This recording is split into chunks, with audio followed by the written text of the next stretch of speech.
The Magnificent Montague, starring Monty Woolley.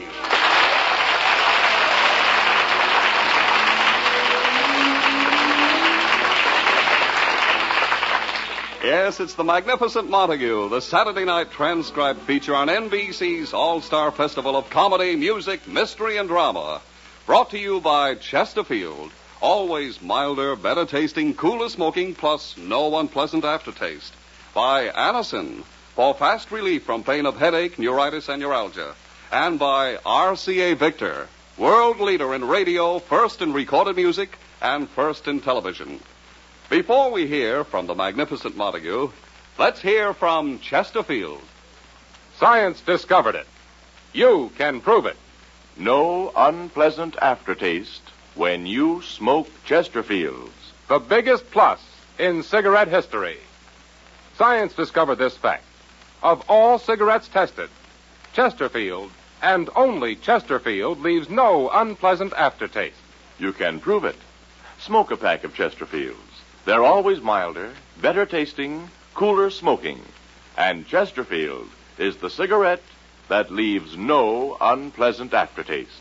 That's the biggest plus in cigarette history. Science discovered it. You can prove it. Buy Chesterfields today. And now, the Magnificent Montague.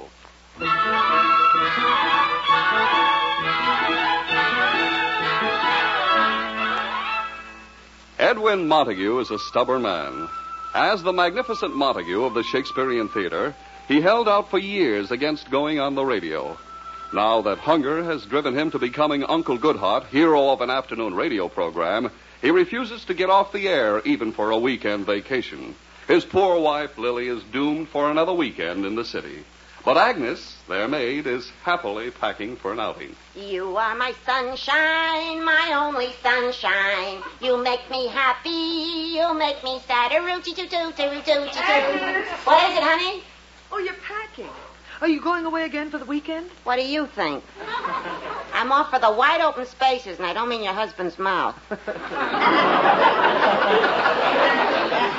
Well, what is it this time? Another outing of my club, the Unattached Girls of East 37th Street. Oh, you girls have so much fun. I just can't get Edwin out of New York. What a break for the rest of the country. Oh, stop. It's just that he hates the country. He's just afraid of the birds. If they spot that beautiful nest that hangs down from his chin, they'll think it's a federal housing project for swallows. Oh, that's silly. Now, tell me about the trip. I didn't know you were going by car. A car, she says. We all chipped in. We sent Zelda Zimmerman down to a used car lot. Boy, did she come back with a heap. A real meatball on wheels. Well, what kind is it? A 1923 Essex. The one they used to call a Greyhound.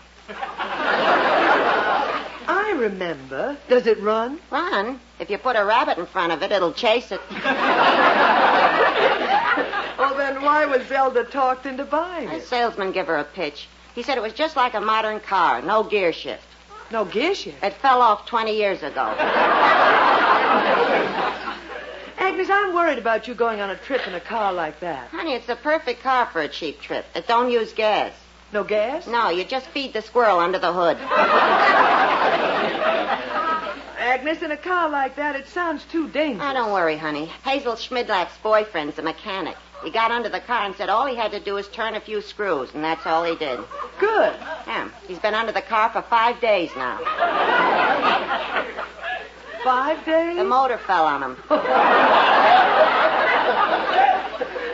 Agnes. Well, I hope it doesn't rain and spoil your outing. Just being out of this house and away from that monster husband of yours makes it a glorious holiday. When Edwin and I were younger, he used to love going on boat rides up the Hudson. I know. Then Fulton invented the steamboat and scared Montague off the river. Oh, Agnes. No kidding. You need a rest, honey. I can take you somewhere. Oh, what's the use? He's so stubborn. Look, honey, use your brain. Tell him your health's shattered. Just tell him he's got to take you away before the boys in the white coats do it for him. Do you think I could do it? Why not? You were an actress. How do you think most wives get vacations? A groan, a moan in front of the husband, and it's hi-ho off to Bermuda. Did you think a few moans and groans would work? It does with most husbands. Of course, with Montague, you may have to chop off an arm or something. Agnes, I hate deceiving Edwin, but I just know getting out of town would be good for him, too. Oh, that must be Edwin back from his morning walk around the block. I'll let him in. Here he is, nature boy. Well, as I live and breathe, glamorous Agnes, the last of the bloomer girls. Where's Lily? She's lying down on the couch. Lily lying down? I'm over here, Edwin. Oh, what's the matter? Oh, I don't know, Edwin. I've been feeling funny all week. She fainted 3 times this morning. Please, Agnes, I didn't want him to know. Know what? Gad, you look wonderful.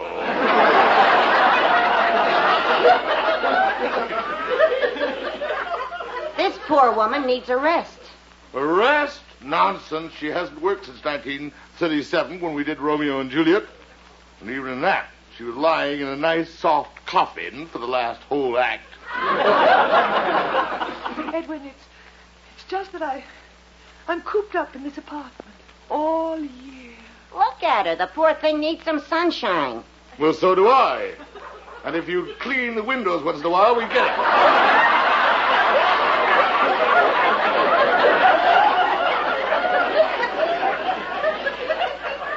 Oh, Edwin, my head is splitting.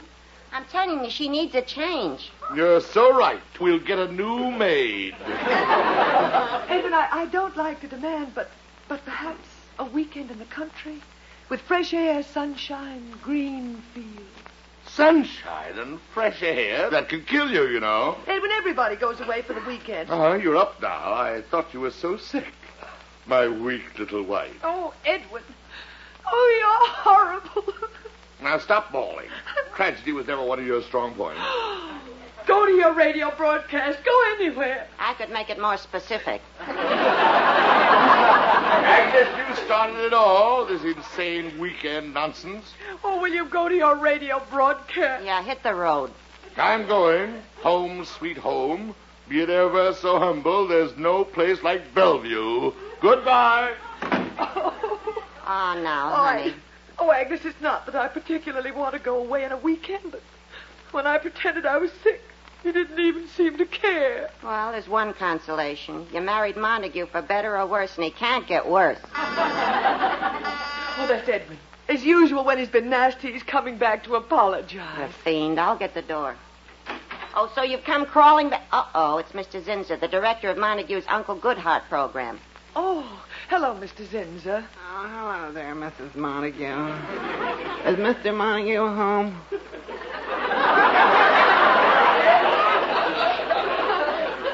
Well, no, he left for the radio station. You just missed him. Oh, fiddle-dee-dee.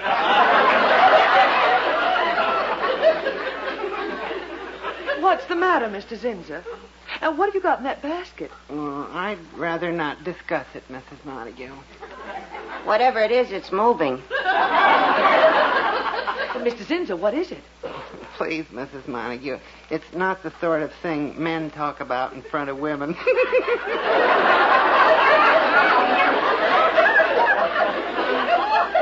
Come now. Look, we're all over 21. Tell us, Mr. Zinser. Well, all right. You see, a few days ago... Oh, I shouldn't be so risque.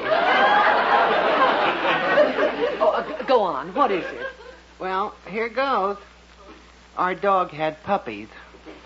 Ooh, what he said.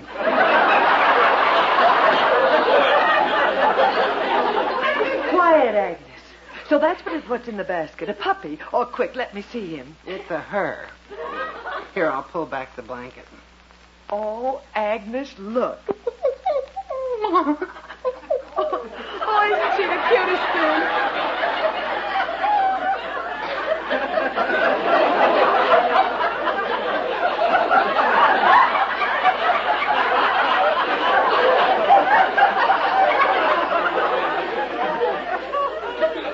Congratulations, Mr. Zinser. She has your nose.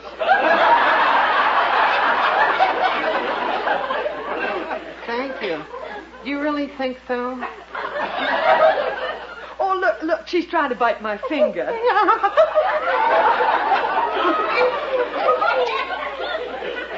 Gosh, I'm sorry Mr. Montague isn't here to see her. I brought the puppy for him.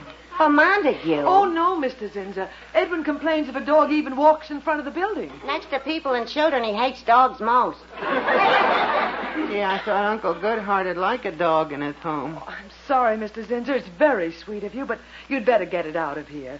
If Edwin even suspected a dog was in the apartment... Oh, dear. What am I going to do with little Edwina? I have to get to the radio station. I'll just leave her at the city dog pound. There's nothing I can...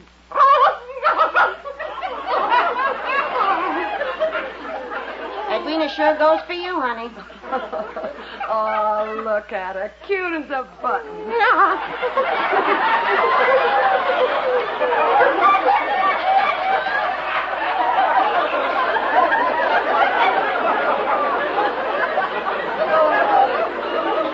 She's licking my hand.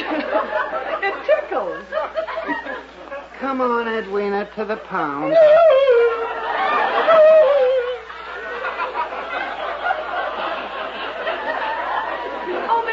You can't take her to the pound. I have to do something. I can't take her back home. We got 8 more to get rid of. Let's go. Oh, Mr. Zinser, wait. I'll miss the broadcast. Mr. Zinser, leave the dog here. Honey, have you lost your marbles? Agnes, I don't care what Edwin says. Little Edwina is not going to the pound.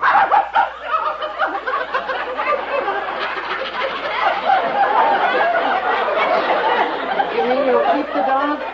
Yes. All my life I've wanted a dog. And little Edwina is just the one. Oh, that's George. There's a vet around the corner, Dr. Spitz. I'll send him right up. A vet? All puppies need shots and things like that. Gee, I'll be late for the broadcast. Goodbye. Honey, a dog in the same house with Montague? It'll be murder. I don't care. Edwin will have to get used to her. Oh, brother. Between his beard and the dog, we'll have every flea in New York in here. Oh, here, let me hold her.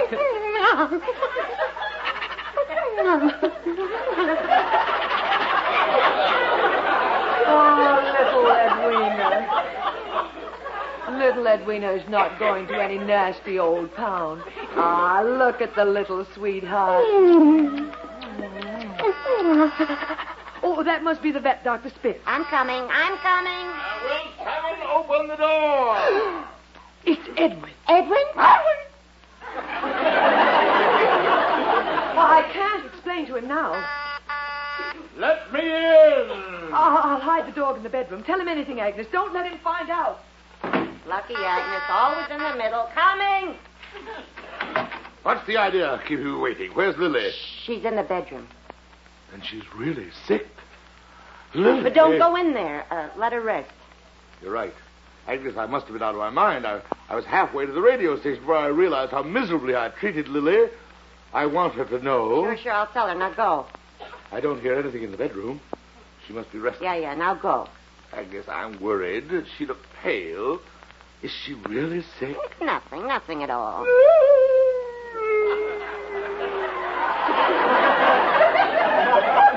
Agnes, listen to her. Lily! Don't go in there. You'll upset her. But she sounded off. It'll pass. Just a little sinus condition. Sinus?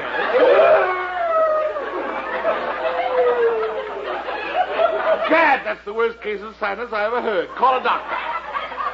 Now, don't worry. There's a Dr. Spitz coming over. Now, beat it. You'll be late for your broadcast.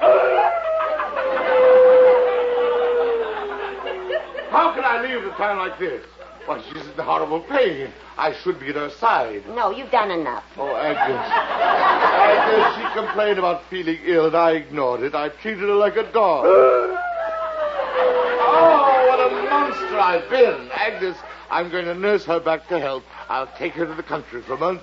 6 months. Get out. And call me if she gets worse. Agnes, I couldn't keep Edwina quiet.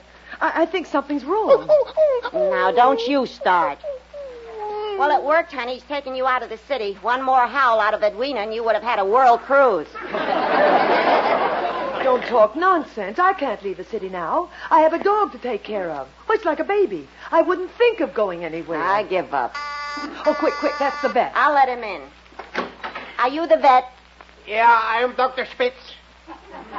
Mr. Zinser sent me. Where's the hund? The dog.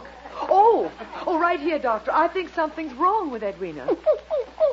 Yeah, we fixed the kleine little pupchen of good like new. Let's go. Go? Where? To my dog hospital, around the corner. The hospital? Oh, doctor, what's wrong with her? Well, I think the dog, she has the pip. The pip?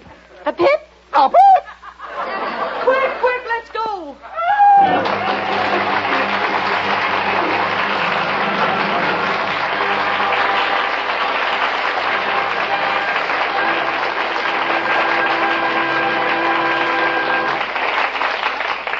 We'll be back with the Magnificent Montague in just a moment. First, here's a word from Anacin. Every day you hear more and more about an incredibly fast way to relieve the pains of headache, neuritis, and neuralgia. It's Anacin. A-N-A-C-I-N. Now, the reason Anacin is so wonderfully fast-acting and effective is this. Anacin is like a doctor's prescription. That is, Anacin contains not just one, but a combination of medically proven active ingredients in the easy-to-take tablet form. Thousands of people have received envelopes containing Anacin tablets from their own dentist or physician, and in this way discovered the incredibly fast relief Anacin brings from pains of a headache, neuritis, or neuralgia. So the next time a headache strikes, take Anacin. A-N-A-C-I-N. Anacin in handy boxes of 12 and 30, economical family-size bottles of 50 and 100. Ask for Anacin at any drug counter. And now, back to the Magnificent Montague.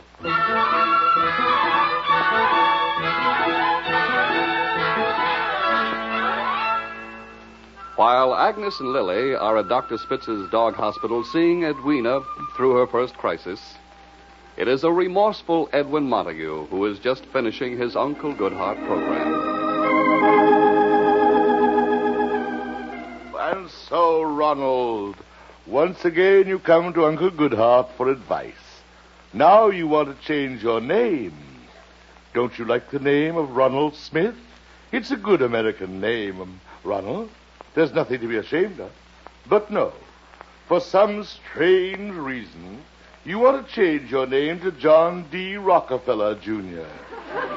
Just because that is the name you've been signing checks with. But you have nothing to worry about. As Shakespeare said, what's in a name? You just keep signing those checks, and the authorities will change your name for you to a nice long number. So, dear listeners, like Ronald, as the prison gates close on him for 99 years, remember, keep your head high into the sun and light.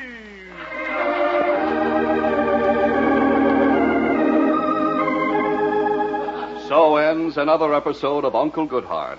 Until tomorrow, when he meets you again in his little cottage on the sunny side of the lane, here is Uncle Goodhart with his thought for the day. When your neighbor gets pushed off a fishing boat, wearing his heaviest clothes for the day, as he goes to the bottom like a lump of lead, yell down to him, "Anchors away!" Okay, Mr. Montague, you're off the air. Springer, did you receive a call from my home? Nope, no one called. Oh, thank heavens. Lily must be better. Well, if she listened to your program just now, she must be proud of you. Now, please. It was inspirational, Mr. Montague. It was like drinking in a tonic. Hair tonic. It was sickening. Don't be modest. Oh, here's Mr. Zinser. Good show, eh, Zinser? Oh, it was a 4-star doother, all right. Please, I've got to get home and see my wife. You going home, Mr. Montague? Immediately. Zinser, what is it? I know something you don't know. Stop this. What is it? You got a glorious surprise waiting for you at home. A surprise? How do you know? I saw your wife after you left. You did? Quick, Zinser, how was she? Wonderful. I've never seen her so happy. Zinza, that is a glorious surprise. What was it, Mr. Montague? Something wrong with the ball and chain? Yes, I've just got to get her away for a little vacation. She sounded awful this morning. Wives are all the same, complaining all the time. Now, take my missus. Up at 5, doing the laundry, getting breakfast, getting the brats off to school, mowing the lawn, cleaning the house, cooking the dinner, washing the dishes. Or you think all that exercise would do her good? No. Comes midnight, she can't keep her eyes open. She falls asleep in the middle of washing the car. And they say the automobile replaced the horse. Look, boys, I've got to get Lily out of the house. What do you fellows do on a weekend? Oh, my wife and I like to get on a baseball diamond in Central Park and kick up our heels. Mm-hmm. Well, please, Zinza, that's not exactly what I had in mind for Lily and me. Oh, it's oodles of fun. I knock out fungus and she shags flies. All right, Zinza. Oh, my wife's a magnificent ball player. Fine. She's constantly being mistaken for Yogi Berra. All right, Zinza. Of course, that's with her catcher's mask on. Yes, I understand. Without the mask, she looks like Joe DiMaggio. Zinza, will you stop? No reflection on Joe DiMaggio. Oh, no. Springer, what do you do when your wife doesn't feel well? Not a thing. I don't like to pamper her. But if she's sick? She just crawls off into the woods until she feels better.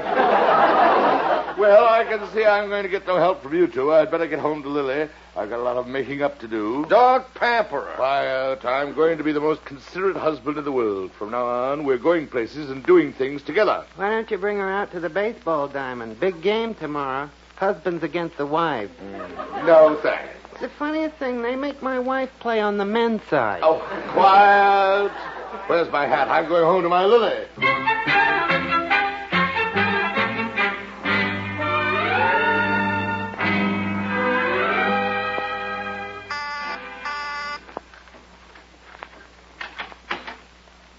Lily? Lily? Agnes! That's funny. No one's home. At least that means she's well again. She's doing that shopping she said she had to do.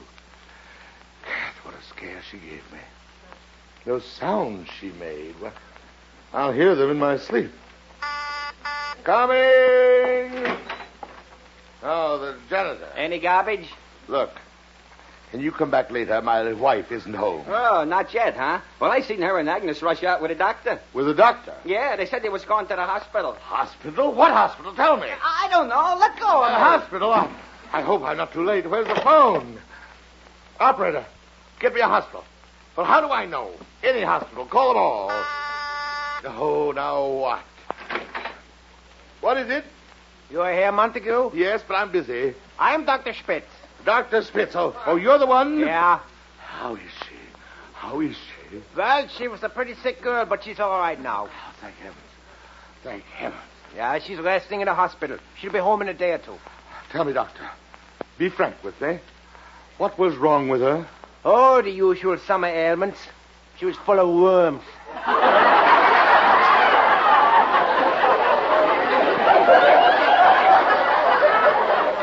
Worms? Yeah, I give her a couple of shots, and it's off. Read us into the worms. Well, what else did you have to do? Well, I clipped and plucked her. Oh, no. Yeah, I shaved off all the hair, cool for the summer. Well, of course, she always wanted a short haircut. Well, by chimney, she got it. Doctor, this is serious. She looked terrible. Oh, she's a beauty now. Looks good, eh? Oh, wait till you see her with her ears clipped. You clipped her ears? Well, she must be crazy to let you do that. Crazy. Not her. She's a smart one. I know. Already you can start teaching her tricks. Tricks? You'll see. In a few weeks you can send her alone. She'll come back with a newspaper in her mouth.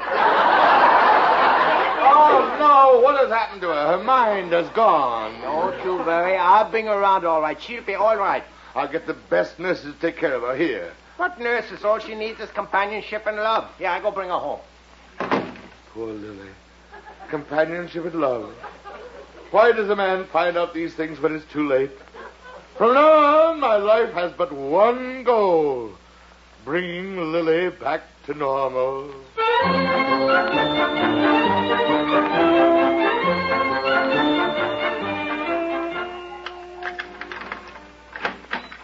Now take it easy, honey. Agnes, Boy, you got it bad. Here, lie down. I walked to that dog hospital. I didn't know what hit me. Well, it's a good thing you found out you're allergic to dogs. Oh, Agnes, don't even mention the word dogs. I'm glad we got in touch with Zinzer in time. He's going to take Don't say it. the DOG back.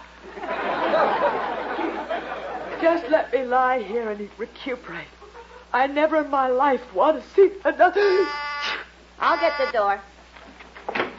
Oh, it's you. Agnes, is she home? Oh, there you are, Lily. Now, Lily, don't get up. Edwin, Poor little Lily. Can you ever forgive me? Edwin... Things are going to be different from now on, Lily. I spoke to the doctor. You did? You need love and companionship. You have all my love, Lily. Oh, Edwin. And look what I brought you to keep you company when I'm not by your side. I bought you this. What? Well, look in this basket. Lily! Big jerk, get that dog out of here. But I bought it. Get it out. I can't stand it. Oh, well, what are you going to do? Spring is right about women. Don't pamper them.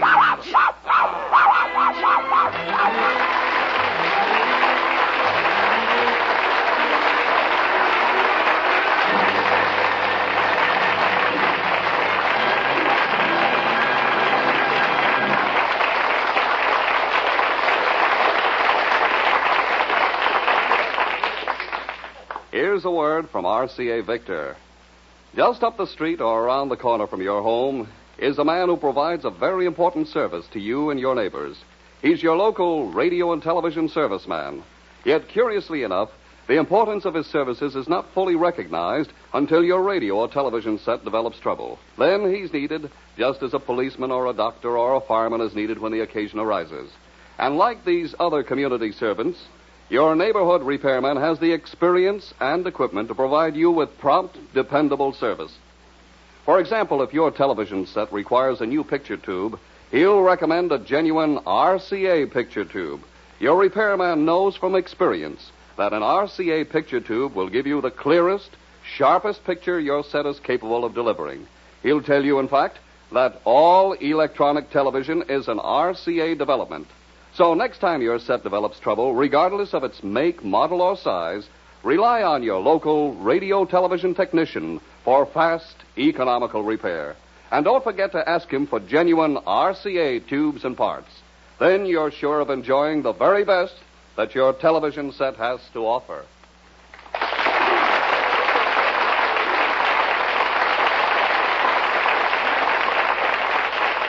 Listen again next week, friends, to The Magnificent Montague, starring Monty Woolley, the Saturday night transcribed feature on NBC's All-Star Festival of Comedy, Music, Mystery, and Drama, brought to you by Chesterfield.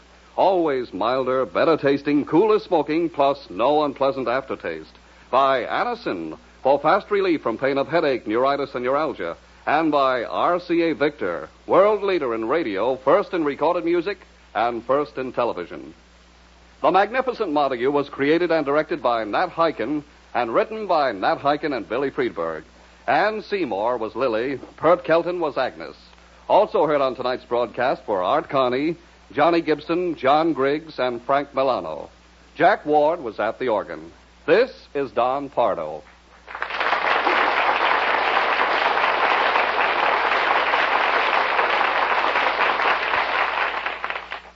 The Magnificent Montague has come to you from our Radio City studios in New York.